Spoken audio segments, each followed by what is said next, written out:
আজকে ইফতার করব। তো আমার সাথে আছে শাহাদাত। শাহাদাতের আব্বা আম্মা দেশে থাকে, তো শাহাদাত একমাত্র ছেলে তাদের, কিন্তু সে একা আছে। তো আমার এখানে আজ পর্যন্ত 3 দিন ইফতার করা হলো, ঠিক না শাহাদাত? 3 দিন না?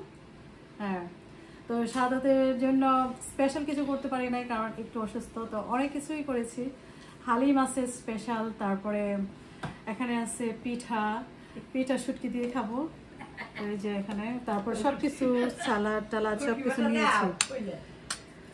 তো শাহাদাত সবাই ভাবে যে আমি মানে আছে না, যে ভাবে যে আমার একটু রাগ বেশি, মানে সবাই ভাবে এটা, কিন্তু আসলে না। আমি মনে করি যে আমার একটা ছেলে আছে, আমার 2টা ছেলে আছে, এও আমার একটা ছেলের মতো।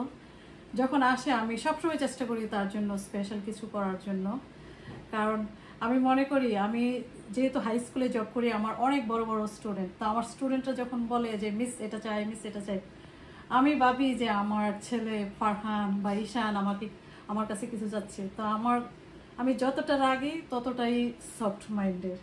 তো যখন আসে আমার ছেলেটার জন্য অনেক মায়া লাগে, আমি সবসময় অনেক আদর করি তারে। তো সবাই তার জন্য দোয়া করবেন, আর সবার জন্য শুভকামনা। আল্লাহ হাফেজ। এখন আমরা ইফতার করবো।